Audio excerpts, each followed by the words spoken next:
What's going on, arcade nerds? We have a Black Widow here. Yet another Black Widow. And this one has an issue. This red only appears when I crank the flyback way up. Okay? And the game itself does not control the red. And the red, is that right? I mean, the red doesn't even draw right when it happens. But anyways, if I were to adjust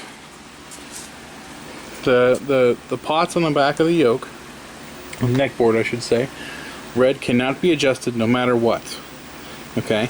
It's almost as if red's not connected at all. So I have a couple possible thoughts on this. Number one, could be a transistor on the neck board. Number two, could be the tube itself. Number three, could be the red drive transistor on the board. And the way it's acting, the first thing I'm kind of suspecting is the red drive transistor on the board. So we're going to see what happens. I'm going to pull this out and let's take a look at it. Okay, on Black Widow, these three transistors here are your drive transistors for your monitor. They're probably 3904s or 3906s or whatever. But I'm going to test this. This is red. That's good. I'll move it over. That's good.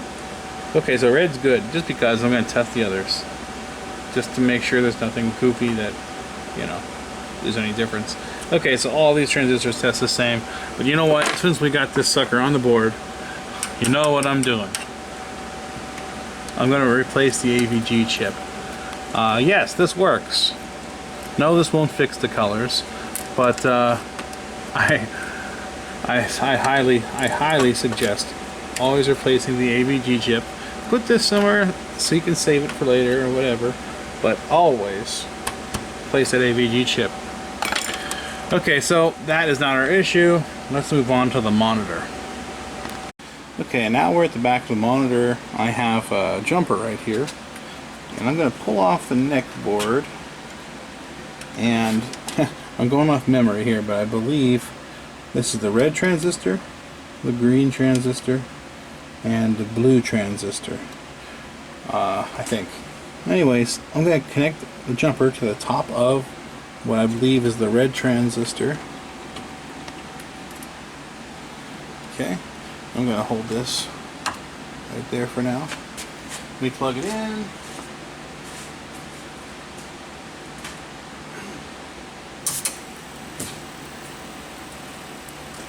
Okay, what I'm going to do is I'm going to ground this out onto the chassis. Kelly, look at the screen. Or I'll look at the screen too. Let me see if I can get through there also. Okay. That's telling me we have a good tube. Okay, let me turn this off. Okay, so now what I'm kind of suspecting is maybe it's the input, maybe it's the edge connector, maybe it's a wire that came loose somewhere. I don't know. I'm just kind of wiggle this. Let me look inside. Doesn't look like any of the pins are messed up. From that side at least. You know what, Kelly? I'm going to wiggle the harness. Watch the screen. Let's see if we can get something out of this. Okay. I'm going to turn the fly back down. A little ass hair. Okay, now there's pretty much no red on the screen, right? So I'm going to wiggle the harness. Tell me if red comes back. Red? No. Is red there? No.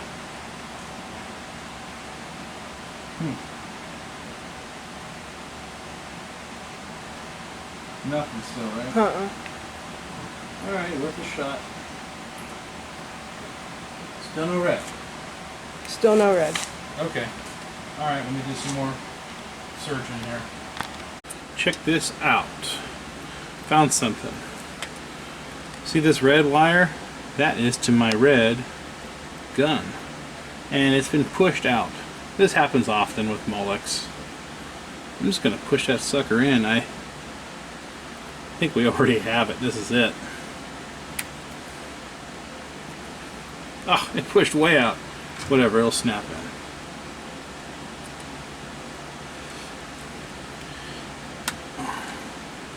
Here I thought it was going to be a big long...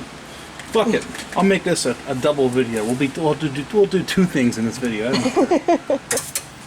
I bet you that's it though.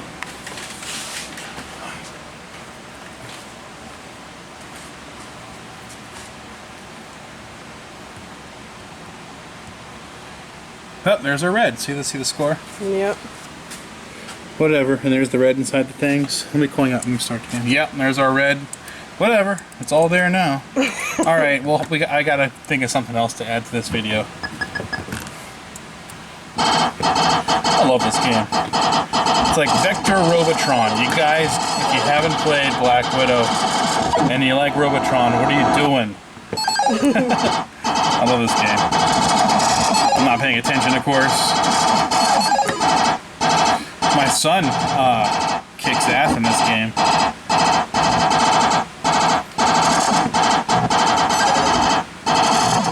Whenever I work on a Black Widow, I always play till the bonus sound. The reason why is this game has 2 Pokey chips, and the one Pokey chip, as far as I know, only makes the one bonus sound. So if you don't know if it works properly until you play to the bonus.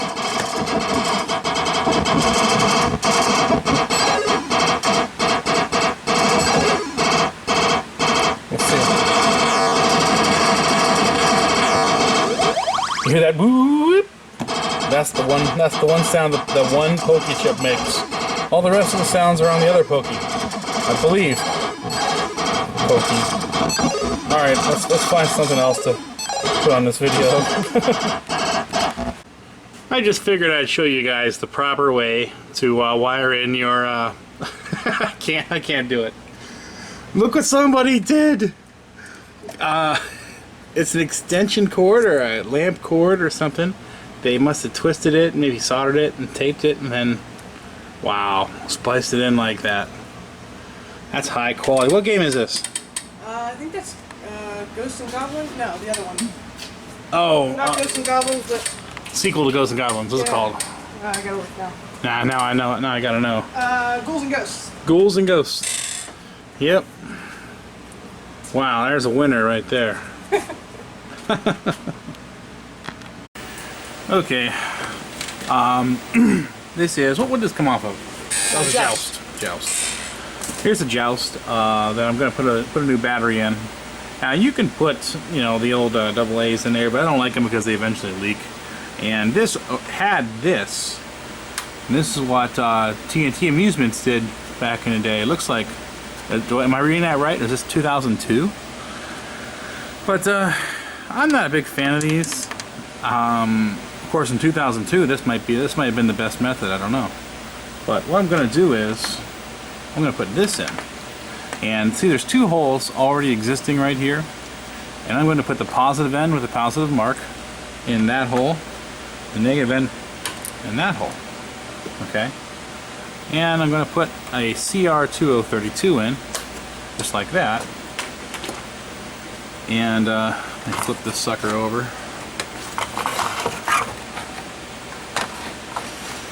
I'm going to solder this like here, like it is. This soldering iron sucks on this side of the bench. Although it looks pretty good so right here, but it doesn't get as hot as I'd like it to. Anyways, drop some shit.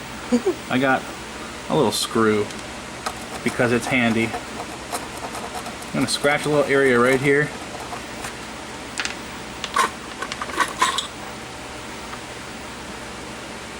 I'm gonna make a big solder blob. Go across like that.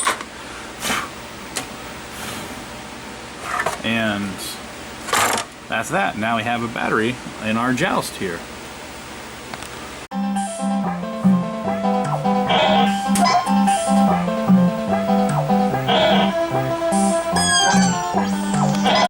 Want to see something cool? This is Spiders, the game. It's in this cabinet, which I'm not sure who the manufacturer of this. And of course, here is Spiders by Ventureline. Another Spiders by Ventureline. And another Spiders by, oh, what was it called? Oh man, I forget the name. And then another Spiders. Now Spiders was originally made by a certain company, and I don't know exactly what company made the game, but it was licensed to other distributors. And so I'm going back here to look. This one says what? American Suntronics. So that's when that was made. Interesting. Interesting. You know something that's really interesting? I believe it's the same game, but that's what this board looks like, and that's what that board looks like. I think I just took the back doors off. I don't know what the whole story is yet, but spiders. Look at all the different kinds of spiders. You know, I kind of like this side art the best. Isn't that cool? And if you notice, this cabinet over here kind of reminds me of a Universal.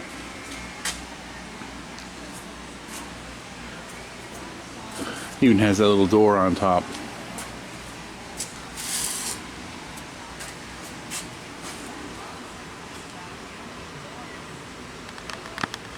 I'm working on a another Wells Gardner 4900 monitor, and this one has a broken neck board.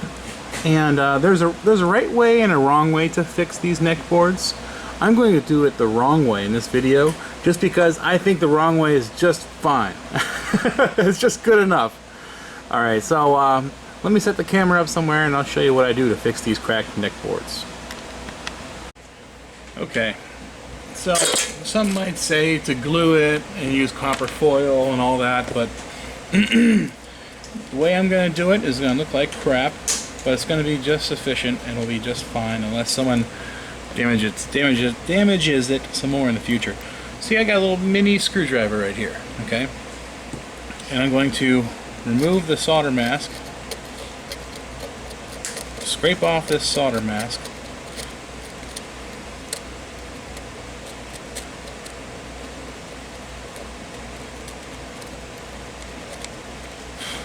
around where the crack is.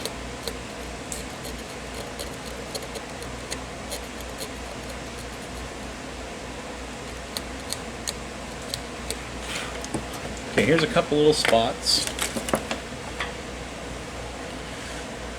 I got solder in my mouth as my third hand here. And I'm just going to pin a few spots so it stays still for now.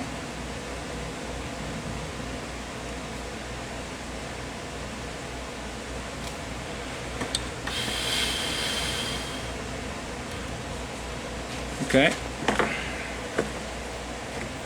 Over here I have more scratching to do.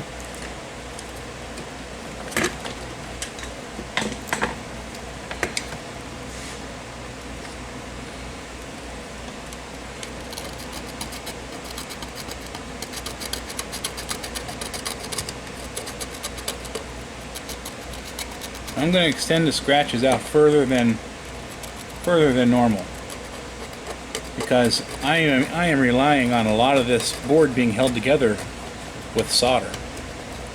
And solder is kind of soft, so I want solder to reach out pretty far.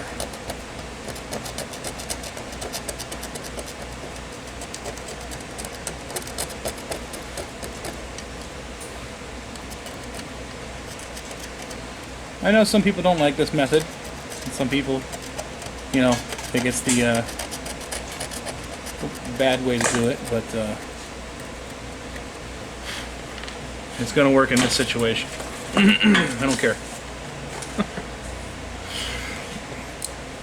So I'm going to try to hold that together.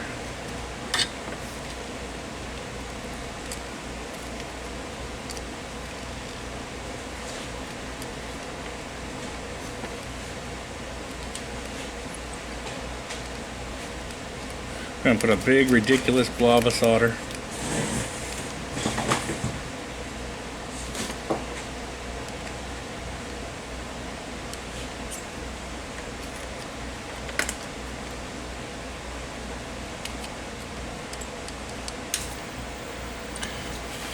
Let that cool down.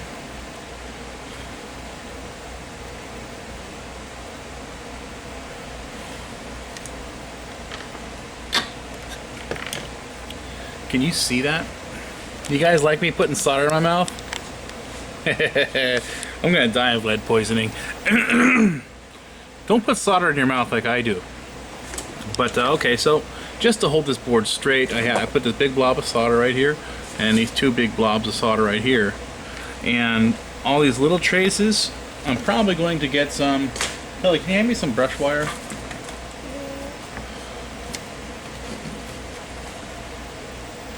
Okay. This is like probably a 12 gauge, 14 gauge brush wire. And I'm just going to strip it.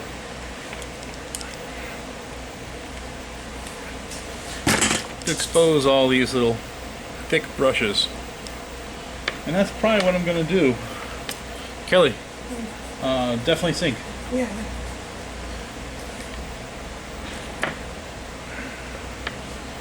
But let me go back. Where's my... Oh, here's the screwdriver I was looking for earlier. But the big areas, like here's like probably my last big area. I'm just gonna bridge it with some solder.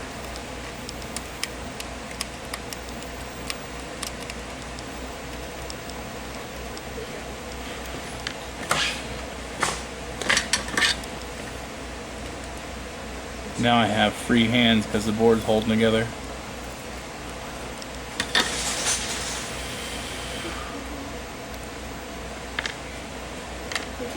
Okay, I'm just basically just gonna follow the line down. Where is that tiny? I just had it in my hands. Tiny flathead? Oh, you used it. Yeah, I had to adjust the sink. Bastard.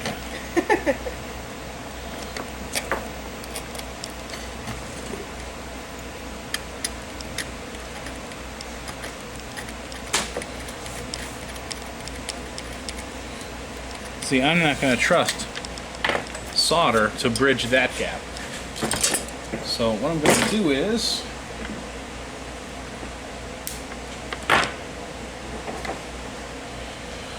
I'm going to tin this.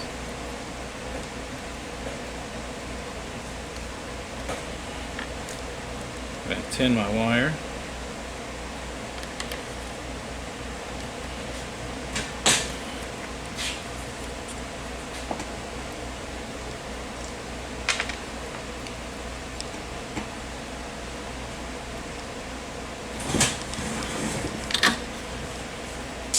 Clip it. Rinse, wash, and repeat. Do the same thing everywhere. Now here's a spot I can trust a big blob. See the cracks running all the way through this way. And just kind of got to follow the crack and make sure you're not losing any connections. But a big blob will fix that one too.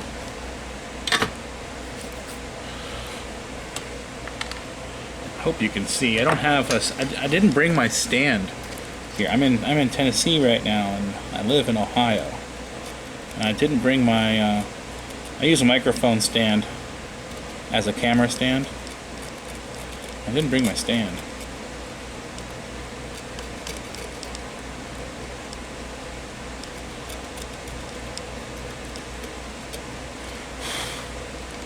So I'm gonna scratch off some more solder.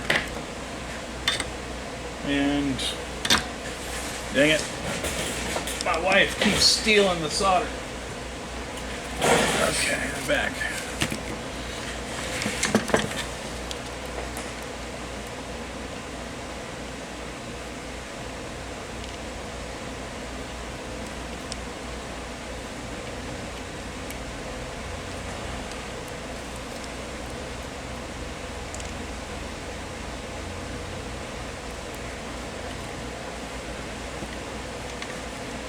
Okay.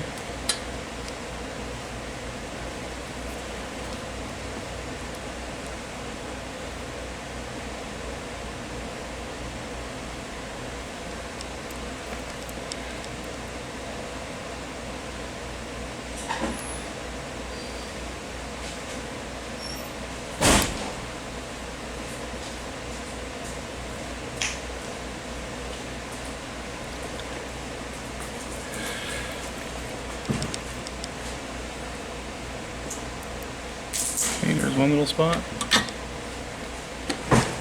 Let me snip that off. I'm going to grab a new piece of brush wire.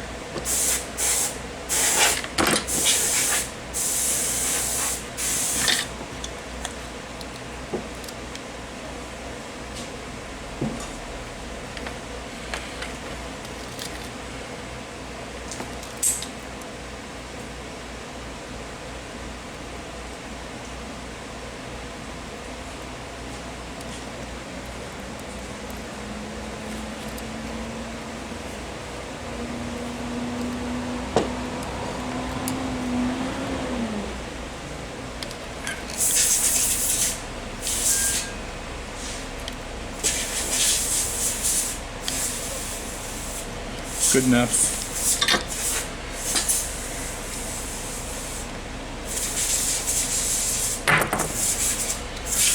Okay, any more cracks? It doesn't look like it because the crack took the path of this already pre-made crack.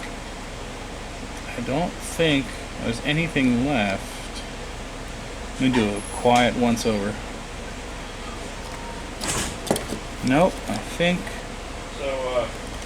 we're all good. Okay, my boss walked in and he wanted to talk to me, so I turned the camera off. But let me show you what I did here. On the thicker leads, I just caked that solder, laid it on thick and heavy. On the smaller leads, I made it nice and small. But whenever you have a big area of solder, of a solder pad, I like to lay it on thick and overdo it. It's way overdone right here. It's way overdone right here. And it adds, the thicker you have it, the more strength the board is going to have.